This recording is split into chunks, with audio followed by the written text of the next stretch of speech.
Bonsoir à tous. Je ne sais pas si vous m'entendez, oui.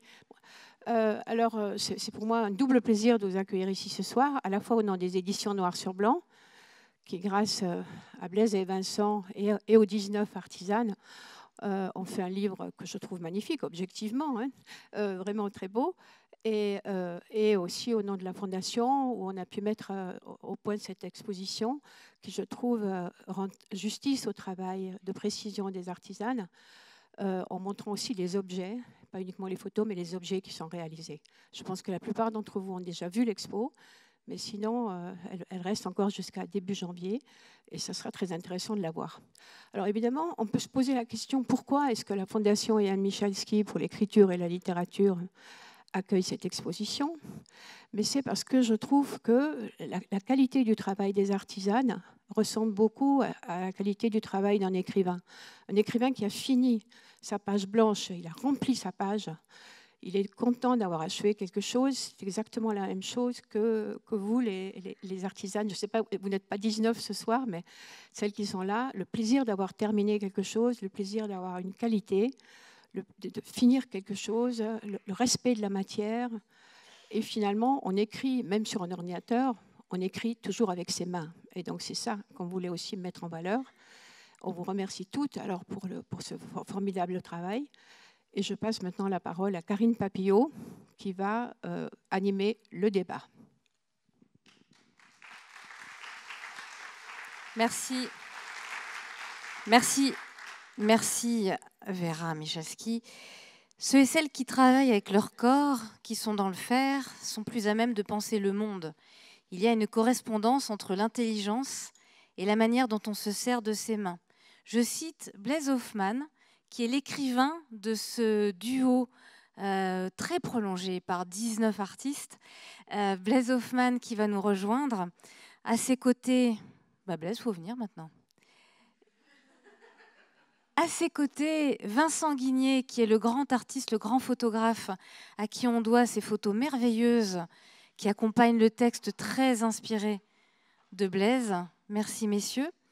Et puis, vous n'auriez rien fait, tous les deux.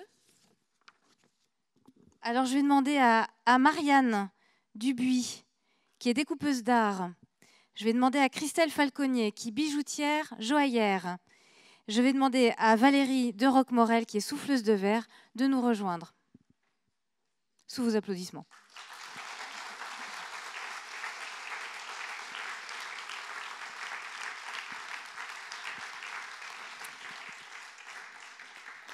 Nous aurons aussi le plaisir, vous n'étiez pas seules, mesdames, je vais citer rapidement, et puis la plupart d'entre elles nous rejoindront tout à l'heure.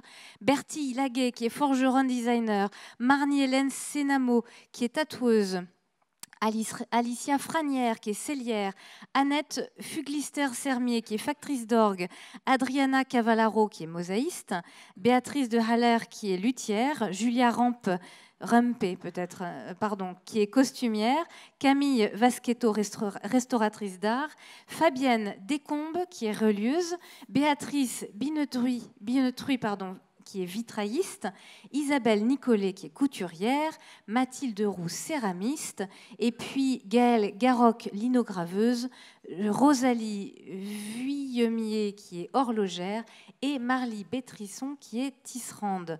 Messieurs, j'ai donné le casting de votre travail. Comment avez-vous choisi ces 19 artisanes? Et surtout, la première question, qu'est-ce qui nous vaut un si beau livre et une si belle exposition? Comment tout cela est-il né? Bonsoir. Alors je lance, mais je vais quand même lancer par quelques remerciements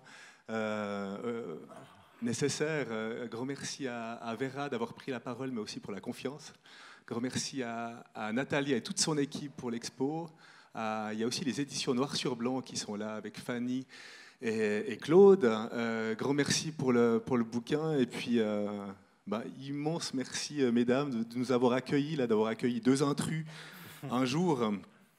Des personnes qui ne connaissent rien à l'artisanat, et vous nous avez donné du temps. Après, on vous a encore embêté pour amener les objets pour l'exposition. Donc super, puis évidemment un grand merci à vous d'être là si nombreux pour l'occasion.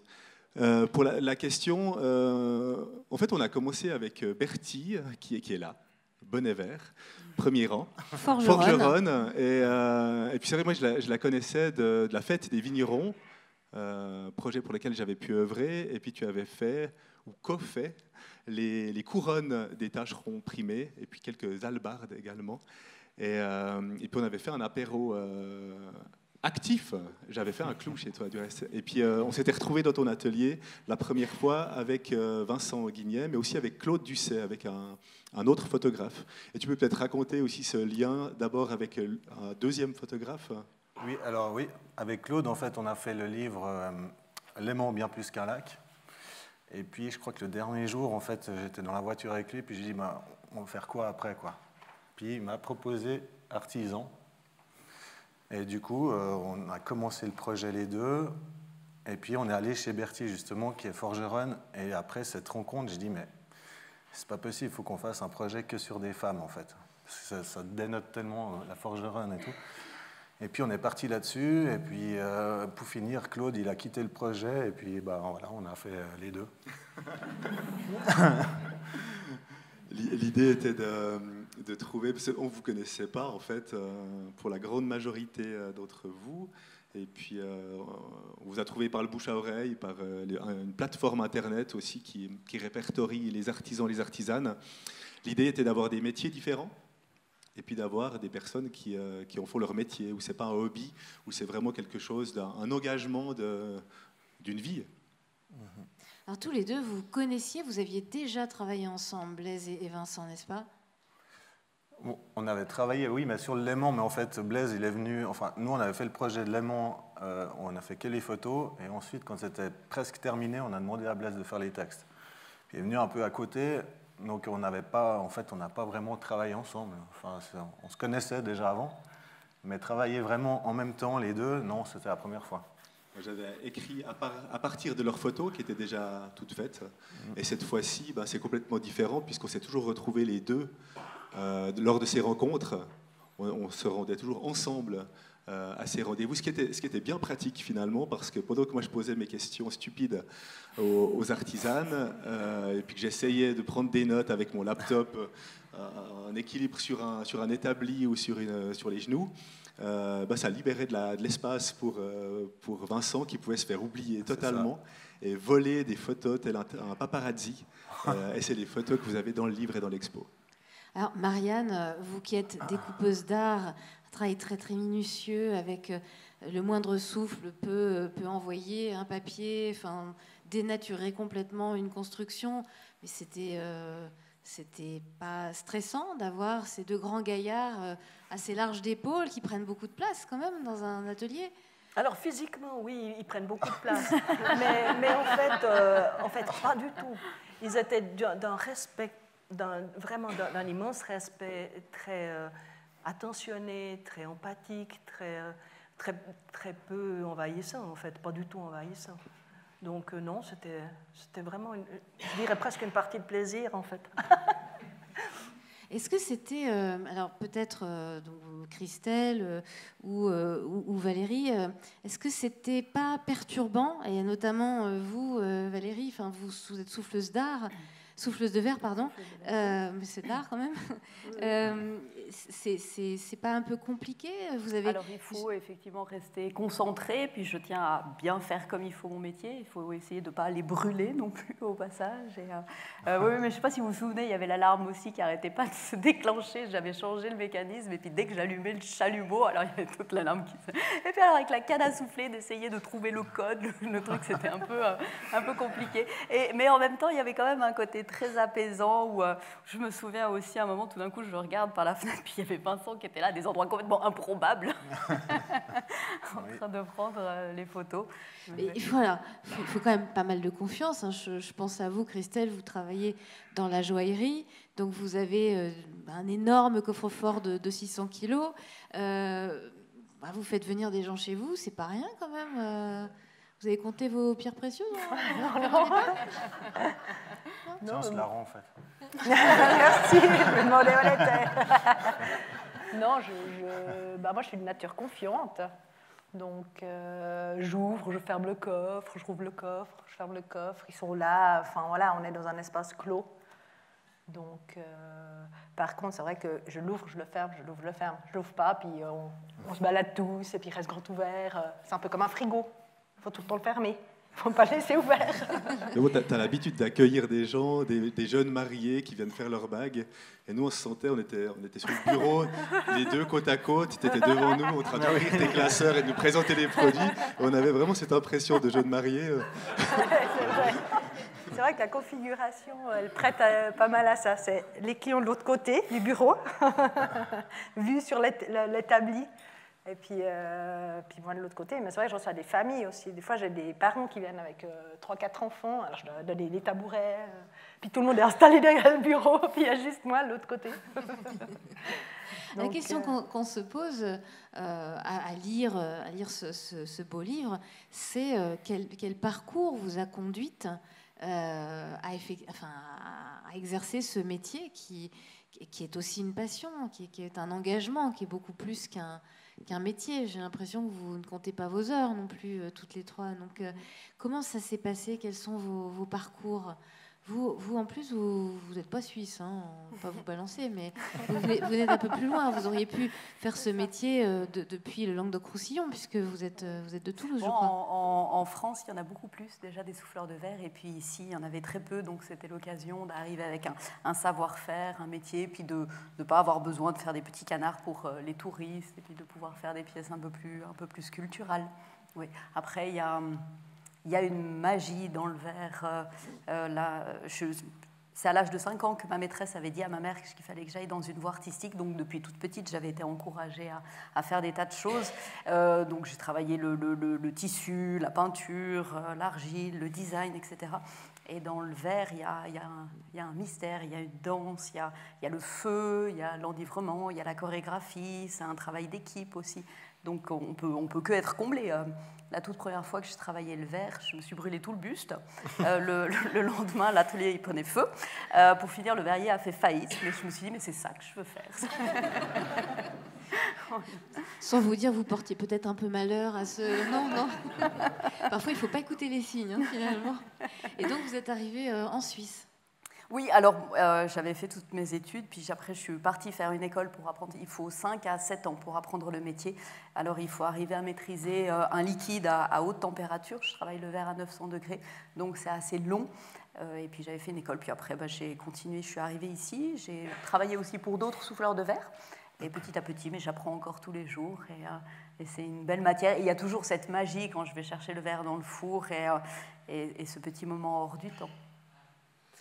Vous, Marianne, vous incarnez précisément, parce que le point commun à tout ça, on reviendra avec vous, messieurs, mais le point commun, c'est les mains, c'est le fer et c'est l'œil. Et vous, surtout quand on a passé 50 ans, on vous voit regarder des choses extrêmement fines, on se dit mais comment fait-elle?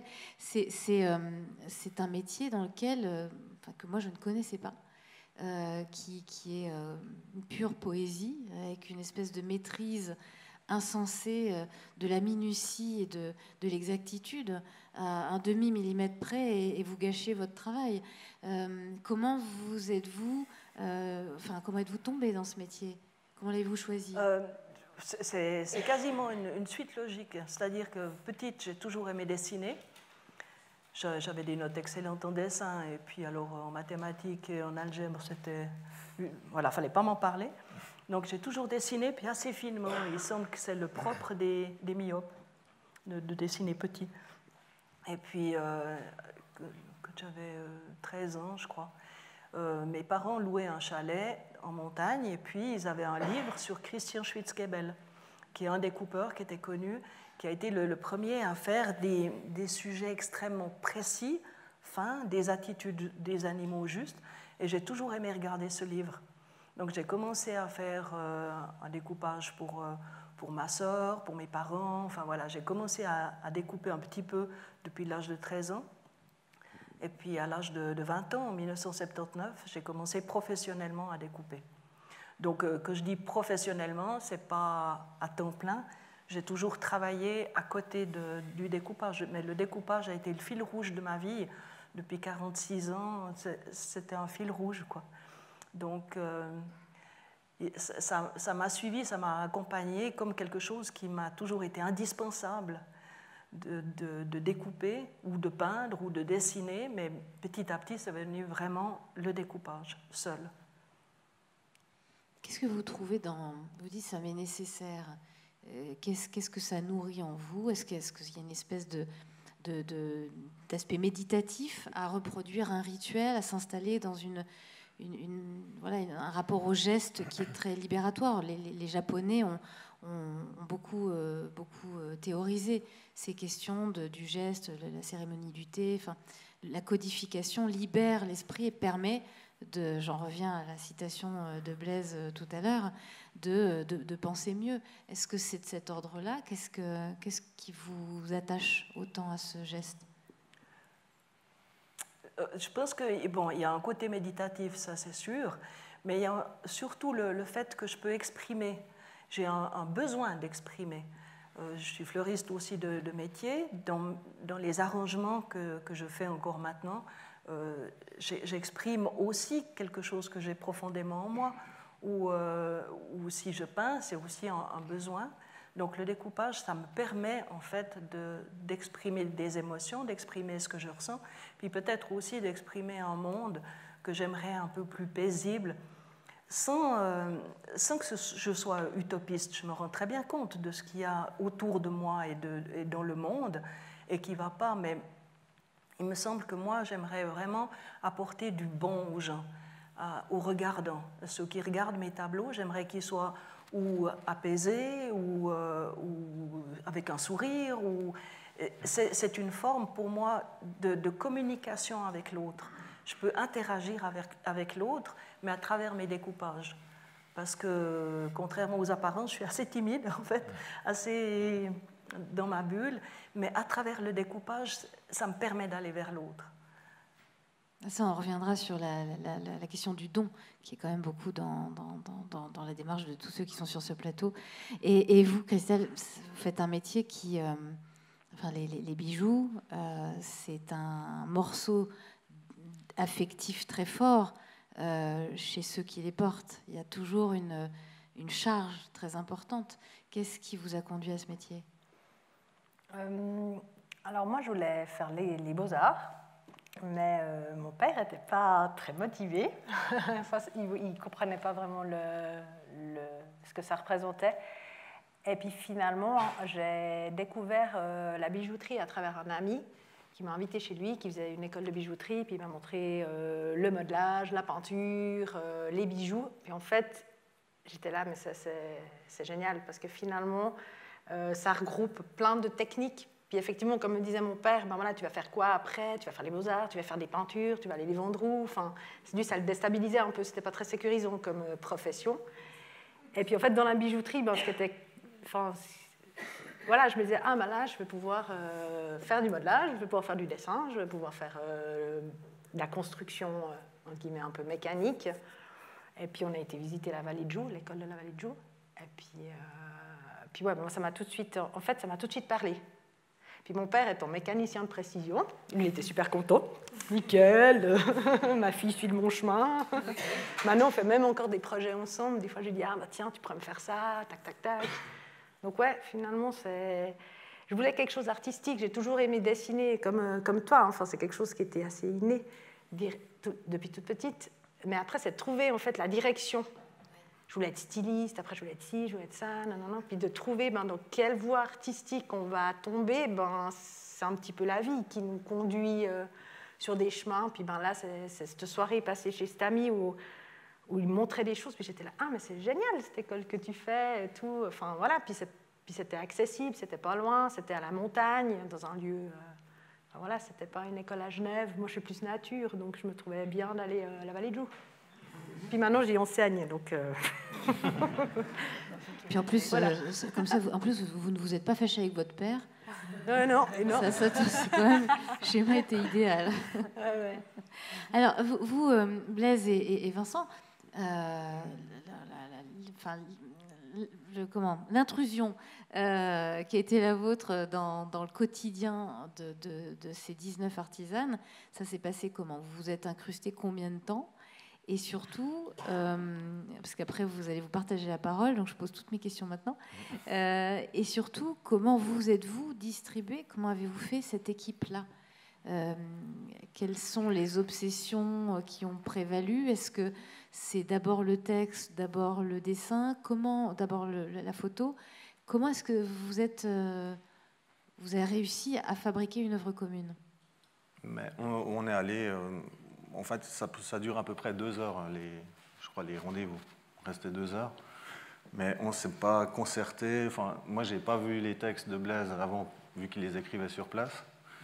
Et puis lui, il n'a pas vu mes photos avant de faire les textes, si je me souviens bien. Ouais.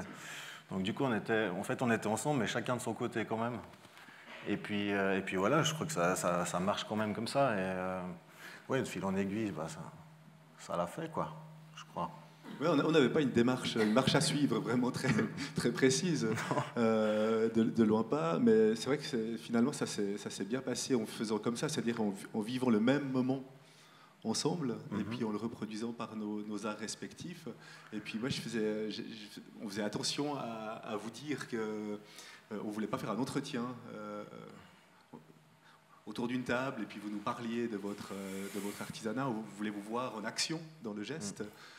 Donc assez rapidement, quand vous racontiez des histoires, on disait, mais là c'est quoi cette pièce? Et puis on se mettait vraiment au travail. Et puis comme ça, moi j'ai écrit plutôt des textes sur le vif, donc pas des textes biographiques ou des textes généraux sur l'artisanat, mais c'est vraiment sur le vif, avec des noms d'outils, des noms de matières, avec du discours direct pour vous faire parler. Et puis ça donnait un certain contrepoids aux images, justement, qui peuvent peut-être avoir le risque, des fois, avec le noir-blanc, de devenir un peu atemporel ou un peu trop romantique. Et puis, moi, j'aimais bien parler de vos Spotify ou de vos iPads que vous nous sortiez pour nous montrer vos travaux, ou bien de toutes ces incursions, un petit peu, ces parasites contemporains qui se retrouvent aussi dans les ateliers. Je trouvais important. Et pourquoi vous aviez envie de les montrer? Pour être honnête, simplement, pour raconter ce qui se fait en fait dans les ateliers aujourd'hui en Suisse romande. Et ça, c'était... Tu l'as dit juste avant, je tutoie, mais on peut aussi vous... et tu parlais de Valérie avec ses origines françaises. Et puis en fait, c'est vrai que cette idée que l'artisanat est quelque chose de figé, de conservateur, était complètement remis en question avec notre casting aléatoire. Adriana a pris son savoir-faire de mosaïque de l'Italie. Marnie, elle tatoue depuis le Canada. Elle en a gardé l'accent. Et puis Marly, c'est peut-être la chose la plus magnifique. Quand vous allez à Evolène, vous vous dites Evolène, le pays de la tradition. Il y a ces ateliers, ces métiers à tisser qu'avait lancé Marie Métraillé en son époque. Et puis qui a repris le flambeau? C'est Marly, qui vient du Brésil. Et c'est ça qui est fantastique, c'est ce côté dynamique, évolutif, et puis qui casse un petit peu les cadres. J'aimerais bien, Blaise, que... Moi, je vous vois, mais on se tutoie, en fait, en vrai. Non, mais c'est l'effet plateau, c'est pour qu'on soit tous au même stade, en fait, c'est toujours pareil. Mais que vous nous lises, tu nous lises, pour nous faire entendre, en fait, ta façon, ce que tu as privilégié.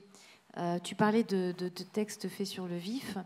Il y a quelque chose d'impressionniste et donc de très, très tendre aussi. Et ta façon de regarder les artisanes. J'ai les artisanes, mesdames, quoi. Voilà. Qu'on ait une idée de ton travail. Avec plaisir. Donc on va vous demander, vous avez le choix. Vous pouvez rentrer dans un atelier de découpage, dans un atelier de souffleuse de verre ou chez une bijoutière joaillière. Le premier qui s'exprime ou la première qui s'exprime a gagné. Souffleuse, c'est parti. Nous allons donc à Pomy. Il faut être 2 pour façonner le verre. C'est parfois sa fille de 12 ans qui s'y colle pour gagner un peu d'argent de poche. Cet après-midi, c'est son assistante Laura qui ouvre le four avec une barre de fer, qui chauffe du verre coloré à l'aide d'une seconde canne, qui le dépose sur le verre blanc de Valérie. Quand cette dernière le tranche d'un coup de ciseau à anse, le ballet commence. Va-et-vient entre le four et l'établi. Des regards, très peu de mots. Doucement. Ouais. Souffle un peu. Merci. De la concentration. De la ferveur, une sorte de rituel. Valérie suggère une forme avec une maillotche, une grosse cuillère en bois d'aulne. Retour au feu, elle affine l'arrondi avec une mouillette. Du papier journal plié et humidifié, retour au feu. Pour que le fer à trancher glisse mieux, Laura l'enduit d'une cire d'abeille fournie par l'apiculteur du coin. Valérie s'empare de l'outil et affine la pointe du bulbe, pas le droit à l'erreur.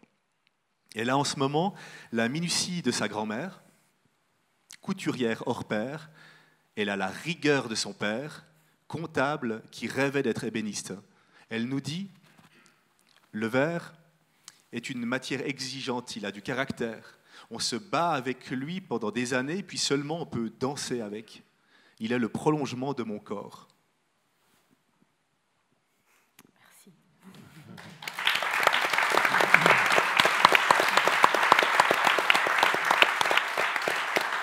Et puis il y a les photos qui sont... alors là c'est pareil, Vincent, il va falloir nous expliquer un peu comment ces photos surgissent, le travail de l'œil. Il y a quelque chose aussi, Blaise disait qu'il fallait éviter le côté passéiste en fait, d'un savoir-faire qui vient de loin. Et alors non seulement vous y parvenez, Vincent, mais en même temps vous parvenez à donner une vérité qui dépasse le temps. Par ces photos, il y a quelque chose de joyeux et de très lumineux dans vos photos noir et blanc. Merci. Il y a une manière de regarder. Est-ce que c'est la manière de regarder? Est-ce que c'est le métier? Mais qui est incroyablement pleine de vie. Mais en fait, c'est vraiment instinctif, en fait, parce que je suis pas parti là-bas en recherchant des images spécifiques. En fait, je voulais déjà pas savoir, pas vraiment où on allait. Je voulais pas contrôler, aller regarder sur Internet leur atelier, rien. Je voulais vraiment arriver là-bas en sachant pas où je vais et d'avoir la surprise. Donc du coup, c'est vraiment instinctif comme ça. Et comme Blaise parlait avec elle et tout, moi, elle ne me voyait pas trop. Donc, du coup, je pouvais aller chercher un petit peu ces petits moments, justement, où elles se sentent pas regardées, en fait. Et je pense que c'est ça qui opère, en fait. Elles sont complètement... elles ne me voient pas, donc on peut capter ces petits moments. Et puis après, c'est que j'ai été assez vite fasciné par leurs gestes et leurs mains. Je ne sais pas pourquoi, mais d'un coup, c'est leur outil, en fait. En fait, on a tous deux mains. C'est leur outil en commun, et c'est ce geste qui est répété des millions de fois pour réussir cette perfection, et que j'ai essayé de capturer. Donc ça m'a vite happé, quoi. C'est les mains qui m'ont happé assez rapidement. Et voilà. Et ensuite, il y a eu quand même un peu de matériel, de la lumière que vous avez installée quand même pour prendre ces photos. Non, alors justement, c'est que comme je voulais rien savoir, machin, mais je voulais pas non plus qu'elle pose. Et je ne voulais pas avoir de flash ni rien, parce que justement, un coup de flash sur quelqu'un qui travaille, ça peut déconcentrer, ou voire même, tout d'un coup, il y en a peut-être une qui peut se couper, même s'il y a un coup de flash dans les yeux. Donc c'est vraiment que de la lumière naturelle, et puis je faisais en fonction de l'atelier, quoi. Mais on a eu de la chance, elles ont toutes des super ateliers. Bien éclairé en plus. Un petit détail sur le matériel, c'est que vous aviez choisi votre heure aussi, vous n'étiez pas... J'ai pas compris. Vous avez choisi vos heures peut-être pour y aller, non? Non, pas du tout, non. Non, on allait quand on pouvait avoir rendez-vous avec elle, et puis voilà, non. Il n'y a rien de décidé, vraiment c'est hyper instinctif, quoi. Bon, alors Vincent Guigné a un ange gardien, c'est avéré. Vous avez travaillé avec quel matériel photographie? Je prends 2 appareils en général, que des focales fixes, parce que j'aime pas les zooms, parce qu'on fait trop de photos justement avec des zooms. Et puis moi je préfère justement avec une focale fixe, on se place au bon endroit, on réfléchit pas trop, enfin c'est direct dedans en général, je trouve. Et puis j'avais un Leica et un Canon, et souvent au 50 mm et pas mal aussi au 35. Vous avez une qualité on le voit dans l'expo, une qualité de noir et dans une profondeur très particulière. Est-ce que vous avez retravaillé vos photos dans ce sens-là? Enfin, il y a des choses qu'on fait quand on est professionnel. Oui, parce que j'ai un filtre noir et blanc, quoi, mais je change rien en général, je les passe en noir et blanc, et puis il y a peut-être un peu plus de contraste, mais comme on faisait à l'époque avec l'argentique, où il y avait des masquages, des choses comme ça. Donc non, en fait, les photos, moi je pense qu'on rentrait, et puis dans la journée, le soir, elles étaient prêtes, quoi. Et puis on avait à peu près, je pense, 80 par artisane. D'ailleurs, c'est pour ça qu'à l'expo, on a mis uniquement des photos qui ne sont pas dans le livre, à part la couverture. Et puis, je pense qu'on peut en faire une deuxième s'il faut voir un deuxième livre, quoi. Alors justement, donc l'exposition, il y a le projet du livre, et quand est né le projet d'exposition? Ça, on en avait parlé un petit peu au début, en même temps qu'on avait pu aller chez Noir sur Blanc, les éditions Noir sur Blanc. Et puis on a attendu un peu, et puis là ça s'est décidé un peu au dernier moment. Enfin, c'est quoi, il y a 2 mois qu'on a monté un peu l'expo. C'est une exposition de longue date, voilà, qui a nécessité des années de préparation, un savoir-faire. Ouais. Mais ça rebondit assez rapidement. Ouais. On devait faire peut-être un événement ici, peut-être en bas plutôt, et puis on est très heureux là d'avoir droit au grand espace du premier étage. Ouais, c'est incroyable. Merci encore.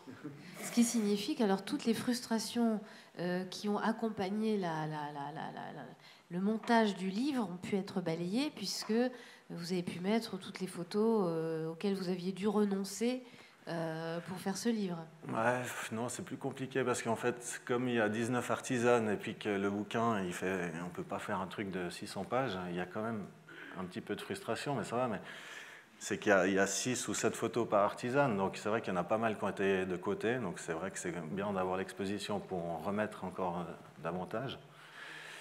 Mais sinon, ça s'est fait assez naturellement. Et vous, mesdames, vous l'avez vu l'exposition? Vous vous êtes vues? Vous avez vu votre travail? Quel effet est-ce que ça produit? C'est beau, c'est un petit moment qui s'arrête dans le temps, et puis je trouve que il y a vraiment de la poésie, c'est le prolongement aussi de ce livre qui est magnifique, où à nouveau on s'arrête dans le temps, on plonge dans l'univers d'une personne, et de tout ce travail photographique, de lumière, de détails, ouais, non, c'est hyper beau, bravo. Et vous? Est-ce que voir votre travail comme ça, un œil posé sur vous Moi, j'ai trouvé sympa de voir ma pièce exposée dans la vitrine avec les pièces de toutes les autres. Puis ça fait des petits univers, en fait, mais qui ne sont pas sous forme de photos, mais qui sont sous forme d'objets. Enfin, puis il y avait vraiment... je trouvais qu'à travers les objets, comme c'est disposé dans la vitrine, on voit un peu l'univers de chacune.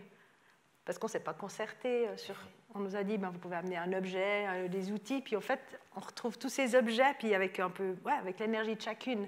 J'ai bien aimé le petit storyboard avec les petites aiguilles, et tout, les petits dessins, les petites photos. Enfin, voilà, il y avait plein de... Moi, je trouvais sympa de voir chacune la manière dont on amène notre espace dans une vitrine. Et est-ce que vous avez donc, vous êtes 19, chacune travaille dans son atelier.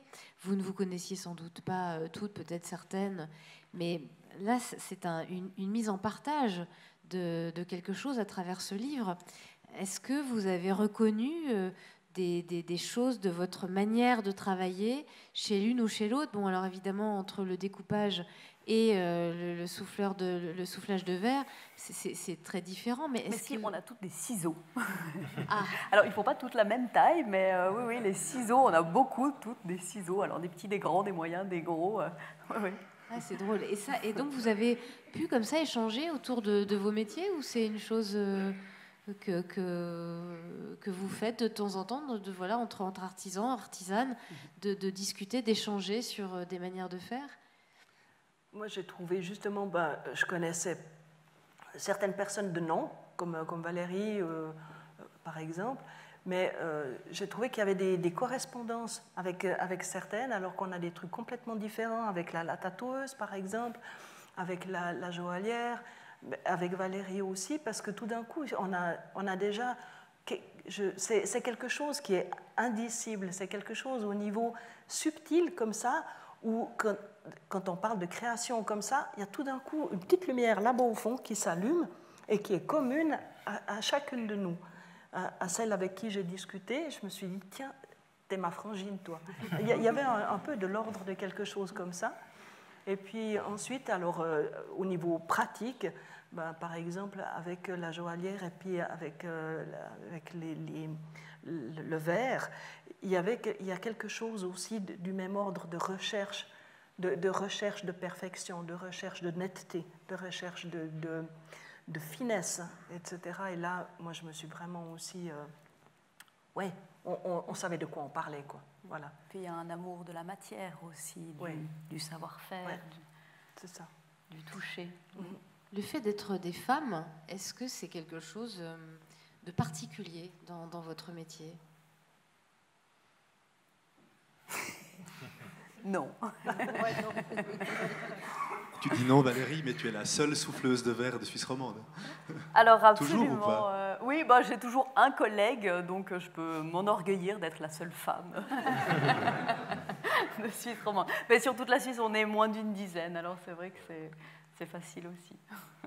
Vous avez choisi en exergue à ce livre un avant-propos signé par l'immense Marie-Hélène Lafon.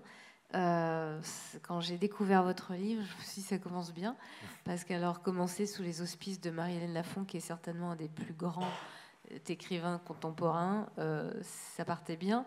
Et Marie-Hélène Lafon, c'est une autrice qui s'intéresse à ceux qui font. Et elle dit, en parlant de vous, mesdames, elle dit, elles sont et elles font. Quel écho ça fait chez vous, qui êtes aussi vous êtes aussi des faiseux, messieurs? Je pensais que la question allait vous être adressée. Non, mais déjà, oui, c'est une immense joie d'avoir pu convaincre Marie-Hélène Lafon d'écrire la préface. On l'a rencontrée au Livre sur les quais quand elle était présidente. C'était il y a une année, un petit peu plus d'une année. Et puis, c'est l'autrice rêvée, si on se disait, après, une fois qu'on a le livre qui est fait, on se dit, mais qui sait parler du geste féminin ou masculin? Et elle a beaucoup écrit sur les hommes. Et donc, on était vraiment heureux. Elle écrit sur ceux qui ne parlent pas. Surtout. Pardon? Elle écrit sur ceux qui ne parlent pas, sur les taiseux. Oui, tout à fait. Ouais. Mais c'est ça, c'est la parole des mains. C'est ce langage des mains qu'on voit à l'étage, qu'on voit dans le livre. Tu parlais avant des mains pour l'image, pour le texte. C'est pareil, et je vous entendais. On voyait ta main, Marianne, au travers de ta grande loupe, à bras articulés. Christelle, pareil. C'est aussi à un moment, tu utilisais la pince, puis après tu disais non, c'est mieux avec la main. Je l'ai gardé pour le texte, évidemment. Et puis, sauf erreur, Valérie, tu nous avais raconté que pour que tu retrouves des lignes digitales, il fallait arrêter de travailler pendant 2 semaines, parce que tellement elles sont usées. Et ça, c'est ce genre d'image qui, moi, me parle directement, parce qu'on comprend à quel point elles sont importantes. Et puis, sur la couverture, c'est donc une de tes mains qui a un sparadrap. Oui. C'est des mains qui font. Et puis on en parlait avant, et c'est vrai que quand on est enfant, quand on commence à essayer de découvrir le monde, on le fait avec les mains, avec son corps. On commence à prendre les objets, c'est l'appréhension. C'est pas des concepts, c'est pas de l'abstraction. Et puis après, à un certain âge, hop, on tourne, et c'est l'intellect qui prend le relais. Mais c'est ça qui me touche énormément dans vos métiers respectifs, c'est ce lien qui est encore intact entre la cervelle et la main, et plus généralement le corps.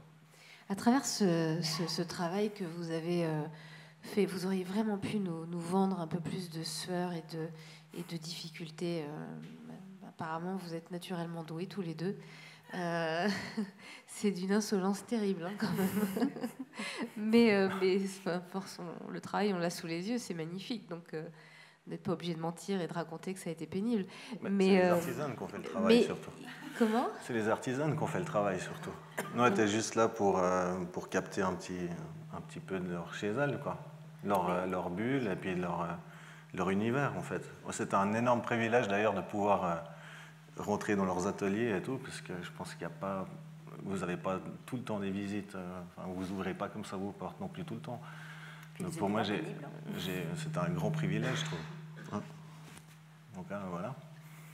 Mais puisque vous avez décidé tous les deux, c'était votre ligne éditoriale, vous avez décidé de ne vous intéresser qu'aux femmes qui sont professionnelles dans l'artisanat.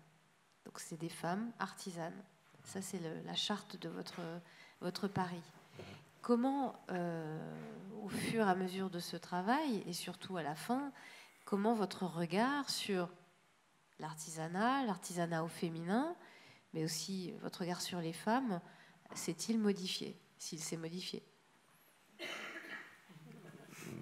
Non, ça n'a pas été modifié, mais non, mais je pense que c'est important de montrer qu'il y a encore ce travail artisanal qu'a fait, avec toute la période qu'on vit maintenant entre les ChatGPT, les Zalando, les trucs. Je pense que c'est hyper important de montrer ça. Et puis c'est aussi bien peut-être que ça va donner des vocations à des jeunes qui vont peut-être aussi se lancer dans des métiers peut-être manuels comme ça, parce qu'il me semble qu'il n'y a pas une masse de relève derrière. Je pensais à Sylviane qui a pris sa retraite de courte pointière, mais ils ont eu énormément de peine à en retrouver une. Et voilà, je pense que c'est important de montrer ça, quoi. Ouais, c'est pas vraiment la question du genre, finalement. Il y a peut-être au niveau de la forge, de voir Bertie qui travaille dans sa forge à Chèvre. Là, on s'est dit, c'est super, parce que ça va donner, peut-être, ça va motiver d'autres femmes à faire un métier qui est assez masculin.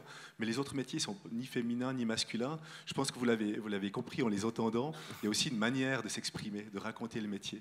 Je pense que peut-être qu'en ayant des artisans, on serait déjà vite dans le technique, on serait déjà vite dans d'autres thèmes. Et là, on arrive assez rapidement à parler de sens, de transmission, de passion, de choses qui vous animent. Et puis, c'est vrai que c'était peut-être aussi ça qui a orienté notre choix, mais il n'y a pas un côté militant. Moi, c'est peut-être aussi pour faire, après le pendant, après faire paysan. On m'a toujours dit, mais elle est paysanne. Peut-être inconsciemment, j'ai travaillé comme ça, mais je crois pas. Oui, Faire paysan, qui était un très beau livre, d'ailleurs, qui vient de sortir en poche, il me semble, cette année. Parce qu'il a été publié l'année dernière, si je ne me trompe pas. Avant que j'oublie, je vais juste dire un truc pour Christelle. C'est quand même un truc assez étonnant, c'est que tu as ton expo ici à Michalski, et en même temps, dans le village de Montricher, tu as une exposition à La Chaumière, qui est une autre galerie. Et c'est jusqu'à encore quelques jours. Jusqu'à la fin du mois, jusqu'au 1er décembre. Il me semble que Marie Gaube est dans la salle. Voilà. Comme ça, l'information est passée, vu qu'on était dans la petite parenthèse promotion et qu'on est à Montricher. Alors, certes, Blaise, ce n'est pas un livre militant, bien sûr, mais il y a quand même une postface. J'en ai lu quelques mots tout à l'heure en entrée de rencontre. Il y a quand même une inquiétude qui n'est pas du tout dans le livre, mais qui est quand même dans la postface. C'est-à-dire, il y a quelque chose chez vous qui s'inquiète du monde tel qu'il est en train de tourner, ou de changer, ou d'accélérer. Oui, complètement. On est parti, donc vous l'avez compris, sur une démarche assez intuitive, mais une fois qu'on avait toutes ces photos et puis ces textes, j'avais envie d'y voir un peu plus clair et de prendre du recul sur ce que l'on a vécu avec vous. Et puis je me suis aperçu en fait de l'engagement que vous avez, qui est parfois inconscient. C'est-à-dire que du siècle dernier, c'était déjà l'industrialisation et la surconsommation. On en est arrivé avec notre nouveau siècle à l'intelligence artificielle, au tout numérique, tout virtuel. Et il y a là vraiment un acte militant pour revenir aux matériaux, à la noblesse des matériaux, à l'autonomie. Être autonome face aux chaînes de production. On peut créer ses propres objets. Il y a quelque chose de vraiment très beau.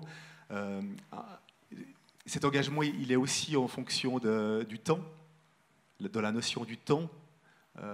J'ai l'impression que vous avez des journées qui sont assez étranges, tout à coup le temps disparaît, vous êtes dans une sorte de transe de contemplation, l'horaire est assez peu respecté, un rapport au corps, on en a parlé, un rapport aussi à l'argent. c'est généralement pas ça qui vous pousse à faire ce métier. Beaucoup de rire au premier rang. C'est en cela qu'il y a quelque chose de finalement avant-gardiste pour une société, pour une société de demain. Et en tout cas, c'est très inspirant. Et c'est ce que j'avais envie de raconter dans la postface. On a rencontré personnes qui étaient dans la plainte, dans l'aigreur, dans la grisaille. On a vraiment rencontré des personnes qui ont des problèmes, plein de difficultés, qui cherchent des locaux, qui cherchent des mandats, etc., mais qui ont le feu. J'ai trouvé que dans ce livre, il y avait beaucoup de vie et beaucoup de liberté aussi. Est-ce que c'est un... Bon, la liberté, ça n'a jamais été facile.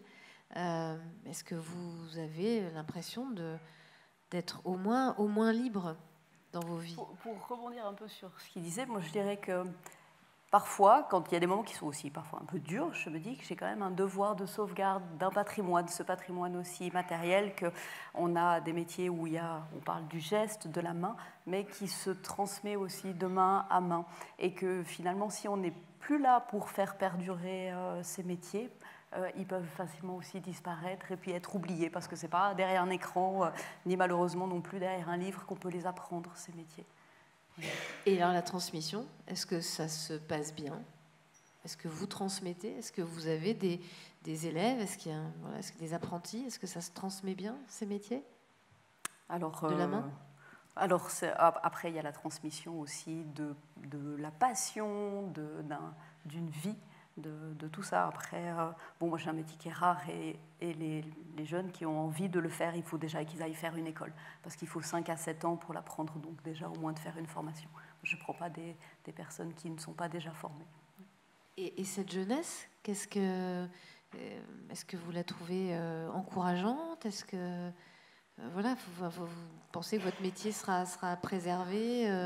Il y a une vraie continuité qui est en train de se mettre en place? Alors, le métier de souffleur de verre est un métier qui est quand même un peu fou, de devoir travailler à plus de 1000 degrés, avec tous ces fours, etc. Donc, il faut vraiment être passionné par la matière. Il y en a très peu qui poursuivent et puis qui perdurent après dans ce métier. Mais il y a des petites graines aussi. Et il faut vraiment être passionné et puis bien accroché pour poursuivre le métier.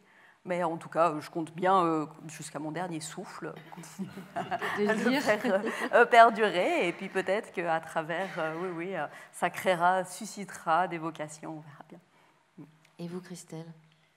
Bon, là, en bijouterie, il y a plus de... C'est un métier plus commun que souffleur de verre. Mais il y a beaucoup de demandes. Il y a beaucoup de jeunes qui sont très intéressés par le métier. Après, c'est pas un métier facile. Et puis après, il faut aussi trouver du travail une fois qu'on sort. Donc en fait, c'est toujours de leur expliquer que voilà, c'est un métier passion.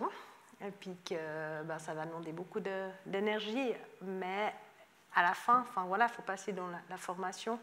Moi, je prends beaucoup moi, j'enseigne maintenant, donc j'ai beaucoup de plaisir à partager, comme tu disais, Valérie, ma passion aussi, pas forcément que ce qui est technique, mais aussi qu'est-ce qui anime le feu, parce que je pense qu'il faut aussi leur allumer ce feu-là au début, pour qu'après, quand ils aient fini, on finit jamais, mais qu'ils aient fini un cursus, un apprentissage, en bijouterie, on a un apprentissage en Suisse, c'est qu'après, ils aient le feu, qu'ils n'aient pas des limites, qu'ils foncent, qu'ils y allent, parce qu'en fait, il faut avoir ce feu-là.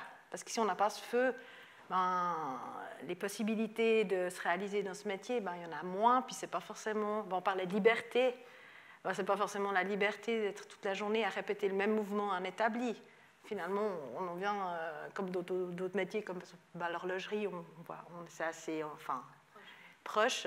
C'est vrai que le métier de l'horlogerie, c'est aussi devenu un peu tristounet, quoi. C'est protocolé. En bijouterie aussi, c'est protocolé. Il y en a un, il fait ça, il fait ça, il fait ça en série. Et puis ça, c'est... c'est pas de l'artisanat, ça, c'est sûr. Il faut faire ses gammes. Voilà. Donc c'est aussi important, comme tu disais, de transmettre la passion du métier pour qu'après avoir vraiment le feu, puis de se dire, moi, je vais faire mon projet, je vais faire ça, je vais faire ça. Puis tant pis puis je vais essayer de ne pas rentrer dans le moule. Parce que le moule, il est triste, en fait, c'est ça. C'est mon avis. Sinon, vous feriez autrement, effectivement. Mais oui, liberté, donc. Hein. Voilà, ouais. Et vous, Marianne, c'est un métier que vous transmettez? Alors, là, c'est un petit peu plus compliqué parce qu'en fait, c'est un métier plus c'est pas de la matière, en fait, c'est des tableaux, donc c'est très difficile aussi de les vendre. On est très sujet aussi aux crises bancaires, aux crises mondiales, etc. Dès qu'il y a un petit éternuement à quelque part, c'est les artistes qui ramassent et qui vendent plus leur production. Donc, pour moi personnellement, alors ça fait longtemps, comme ça fait 46 ans que je travaille, que j'ai fait des expositions et que je suis quand même reconnue dans le métier, ça va, voilà, ça va. Mais pour m'aider, il y a des mandats. Donc j'ai la chance de pouvoir travailler avec des grosses entreprises, etc., qui me permettent de jongler un peu avec les finances. Et ça, les étudiants que j'ai quand je donne des cours ne sont pas toujours conscients de ça.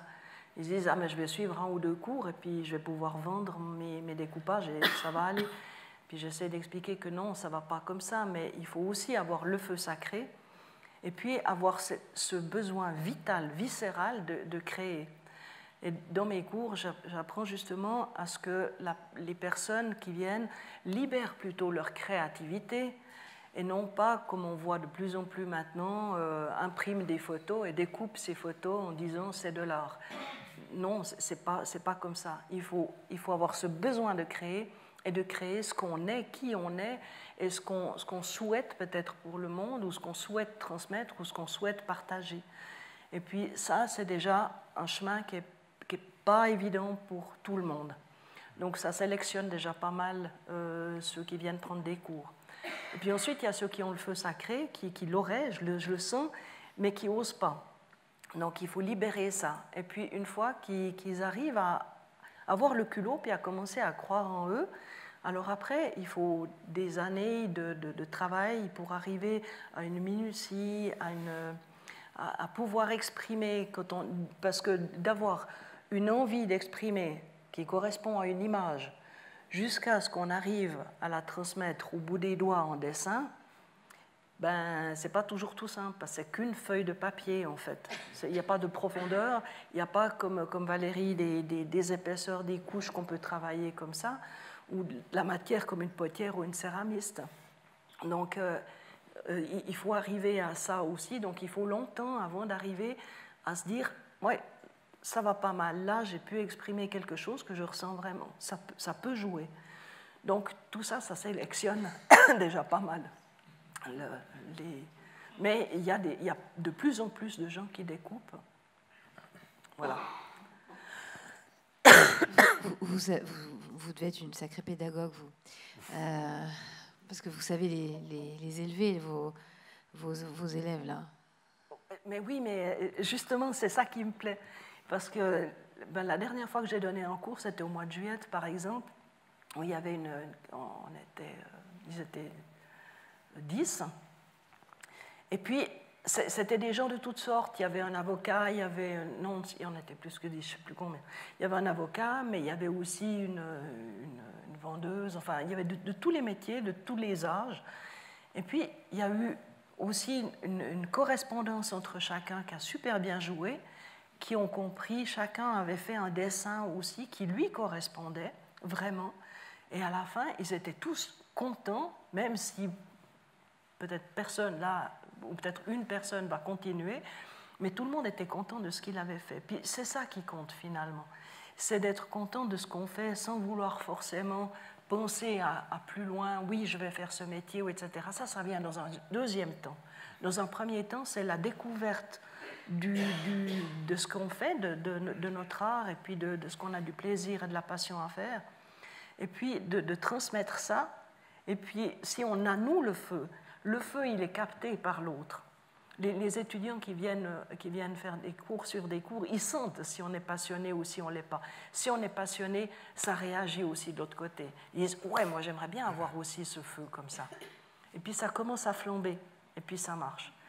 Et j'ai toujours le principe, c'est une phrase de Gustave Mahler qui disait eh ben zut, Voilà. L'artisanat, c'est la, Non, non, pas l'artisanat. Non, la transmission la- du feu et pas la conservation des cendres. Oui, voilà, ça. c'est pas l'adoration, c'est la transmission du feu et non l'adoration des cendres. Voilà. C'est Je me repris rappelle pas dans le le premier texte de Blaise, effectivement. Voilà. Et c'est ça que je cherche vraiment. C'est quand on a le feu sacré, et puis je crois que les 19, on a ce feu sacré pour ce qu'on fait, ça se reflète dans les autres, et puis on chauffe les autres. Les autres peuvent aller sur leur chemin et trouver aussi ce qui eux, les allume. Mesdames, vous êtes d'accord avec ce que dit Marianne? C'est un oui général.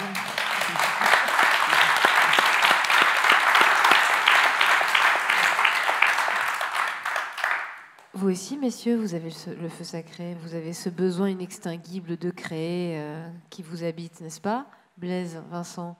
Ah ouais, moi je me reconnais bien dans tout ça, parce que c'est sûr que même dans la photo, il y a pas mal de sacrifices. Enfin, c'est pas non plus un métier facile, il y a des mandats, c'est pas facile de les décrocher non plus.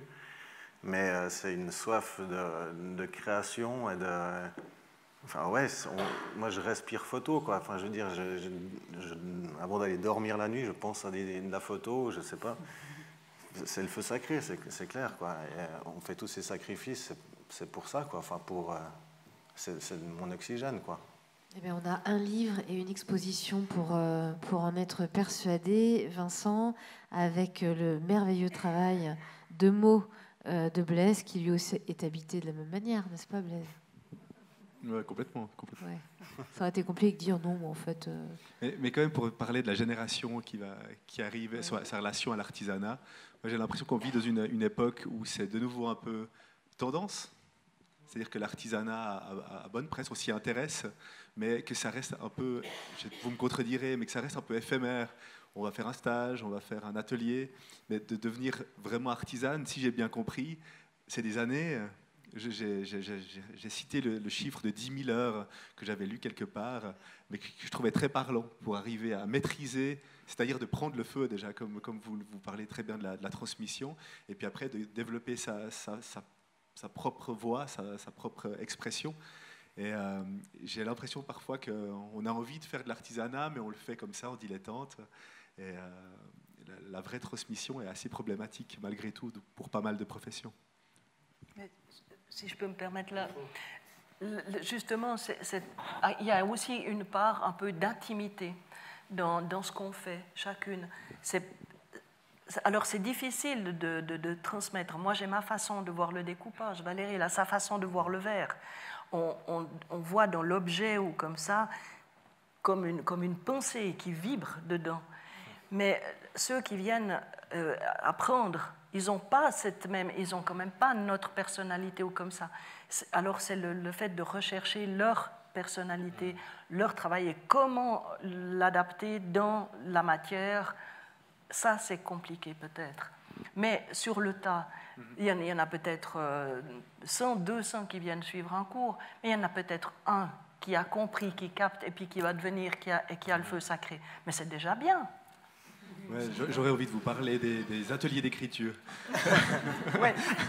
Avec là aussi un public assez varié.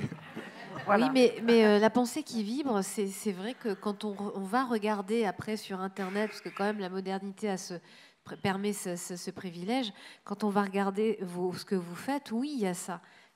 On voit, c'est une pensée qui vibre, vos réalisations, quand vous daignez les mettre sur Internet, mesdames. Et on est dans le concret aussi. Oui. On est dans la matière, on est dans le moment présent et dans la persévérance. Et puis ça, c'est aussi assez beau. J'ai des jeunes qui viennent régulièrement. Là encore aujourd'hui, c'était la journée des métiers d'art ou même de tous ces gens. Eh ben, il faut recommencer. Et ça, c'est assez beau aussi. Ou parfois, il faut recommencer une deuxième fois, mais aussi une troisième et une quatrième.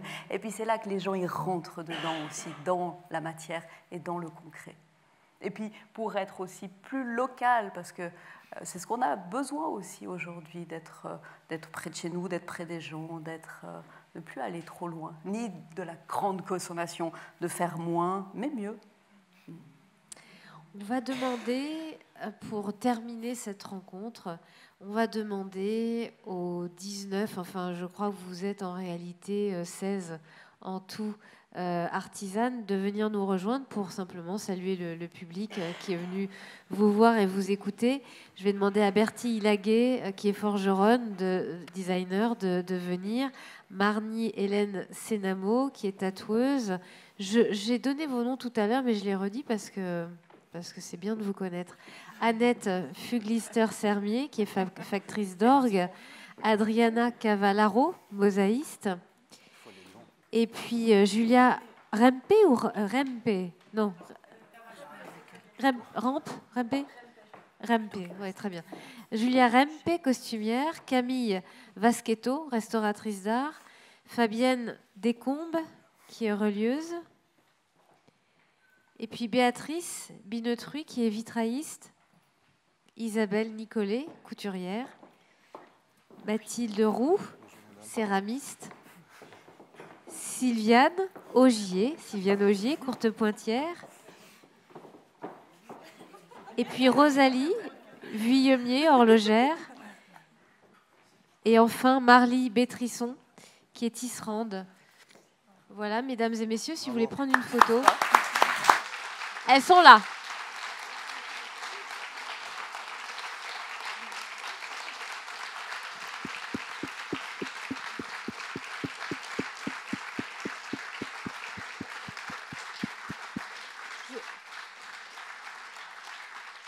Je vous cache, ça va pas ça. Mesdames et messieurs, merci à tous pour votre attention et je pense que nous retrouvons aussi nos auteurs et nos artisanes en signature juste à côté. Là, les livres sont placés. Merci à tous pour votre attention et bonne exposition jusqu'au 5 janvier.